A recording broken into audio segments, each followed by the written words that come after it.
13 जुलाई 2024 6:11 Trump पर जानलेवा हमला होता है। दुनिया भर में हल्ला मच जाता है। पूरी दुनिया से बड़े बड़े लीडर्स का रिएक्शन आता है। इस इंसिडेंट की वजह से ट्रंप को आने वाली इलेक्शन में काफी फायदा हो सकता है। तो क्या ट्रंप ने अपने ऊपर जानबूझकर गोली चलवाई थी? कैसा लगेगा आपको ये जानकर कि ट्रंप वहां पर गए ही इसीलिए थे ताकि उनके ऊपर गोली चलाया जा सके। ट्रंप ने अपने ऊपर जानबूझकर गोली चलवाई थी ताकि वो इलेक्शन जीत सके। आपको लग रहा होगा मैं कुछ भी बोल रहा हूँ, बट थोड़ी देर रुक जाओ, उसके बाद आपको ये सवाल एकदम वैलिड लगने लगेगा।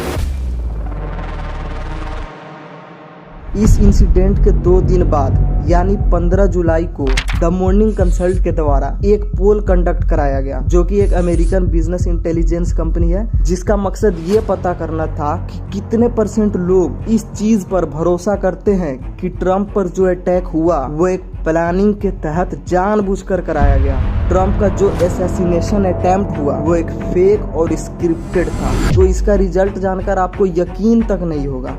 उस सर्वे में पाया गया कि बाइडेन के सपोर्टर्स में से 1/3 यानी 33% से ज्यादा लोग यकीन करते हैं कि ये अटैक फेक था और इसका मकसद ट्रंप को मारना नहीं था। और इतना ही नहीं, बाइडेन के सपोर्टर को तो छोड़िए, ट्रंप के खुद अपने सपोर्टर को ये यकीन नहीं हो रहा है कि उनके ऊपर जो अटैक हुआ वो रियल था। उनके खुद अपने सपोर्टर में से 12% लोगों को लग रहा है कि ये अटैक जानबूझकर प्लानिंग के साथ कराया गया। इस सर्वे के अनुसार 38% वोटर्स का कहना है कि ट्रंप खुद जिम्मेदार है इस मोमेंट के लिए। अब आप सोच रहे होंगे कोई अपने ऊपर ही जानलेवा अटैक क्यों ही करवाएगा? थोड़ी सी भी मिस्टेक होने पर ट्रंप की जान भी जा सकती थी। तो आखिर लोग ऐसा क्यों सोच रहे हैं कि ये एक फेक और प्री प्लान्ड असैसिनेशन अटेम्प्ट था?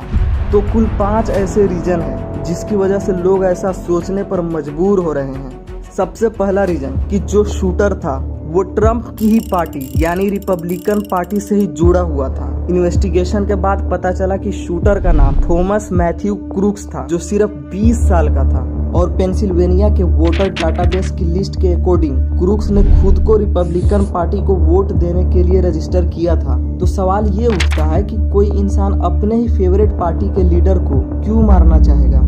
दूसरा रीजन, शूटर को काउंटर स्नाइपर ने शूटिंग से 90 मिनट से भी ज्यादा पहले यानी 4:26 पर ही स्पॉट कर लिया था। इतना ही नहीं, 5:14 पर यानी शूटिंग से 57 मिनट पहले एक काउंटर स्नाइपर ने क्रूक्स को देखा और उसका फोटो भी ले लिया। काउंटर स्नाइपर ने क्रूक्स को एक रेंज फाइंडर ले जाते हुए देखा था, यानी शूटिंग से काफी पहले से ही कई बार क्रूक्स को स्पॉट किया गया, तो भी सीक्रेट सर्विस के द्वारा उसे क्यों नहीं पकड़ा गया? और इतना सब के बावजूद ट्रंप को स्टेज पर आने कैसे दिया गया? तीसरा रीजन ये बताया जा रहा है कि एक काउंटर स्नाइपर क्रूक्स की तरफ ही निशाना लगाकर उसे देख रहा था और जैसे ही क्रूक्स ने फायरिंग की उसके बाद काउंटर स्नाइपर ने उसे शूट किया। While Trump speaks, the Secret Service snipers can be seen facing the gunman's direction.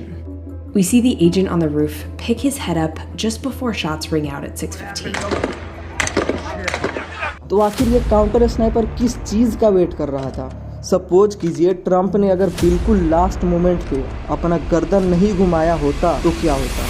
तब क्या फायदा होता इन काउंटर स्नाइपर का? इस चीज पर कांग्रेस के मेंबर्स ने सीक्रेट सर्विस के फॉर्मर डायरेक्टर चिटले पे सवाल उठाया तो उनका क्या जवाब आया? What I can tell you is that when the individual was identified by the counter sniper, they took one shot and neutralized that individual. But that was after the shooter already took a shot, is that correct?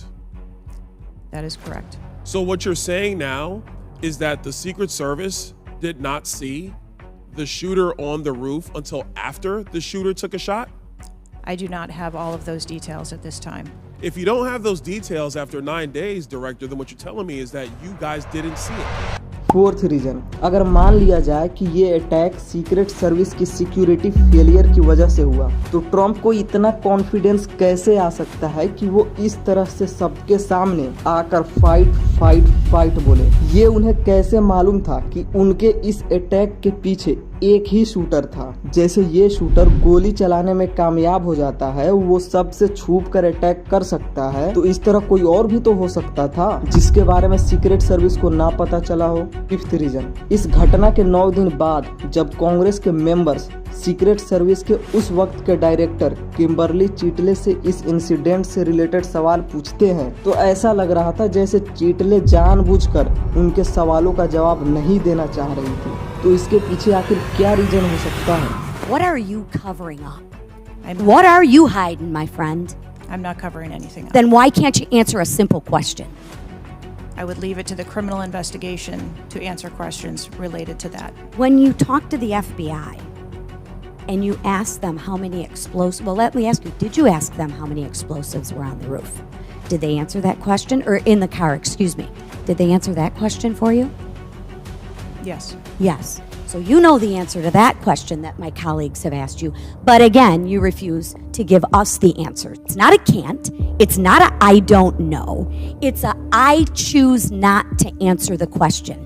Well, let me tell you, Ms. Cheadle, if you're going to lead, you need to lead. If you want to be in charge, then answer the question or step aside and have someone with the courage and the guts to answer to the American people. तो इस 5 reason के अलावा और भी कई सारे ऐसे छोटे मोटे रीजन है जिसकी वजह से लोगों को इस पर शक हो रहा है कि शायद ये असैसिनेशन अटेम्प्ट स्टेज्ड था। बहरहाल अभी FBI की इन्वेस्टिगेशन चल रही है। इस बात में कितनी सच्चाई है ये तो वक्त ही बताएगा। आप क्या सोचते हो इसके बारे में कमेंट करके जरूर बताइएगा और इस चैनल को जरूर सब्सक्राइब कर लीजिएगा। आने वाले समय में काफी इम्पैक्टफुल डॉक्यूमेंट्रीज आपको देखने को मिलेगी इस चैनल पर, सो प्लीज सब्सक्राइब कर लीजिएगा। Thank you so much.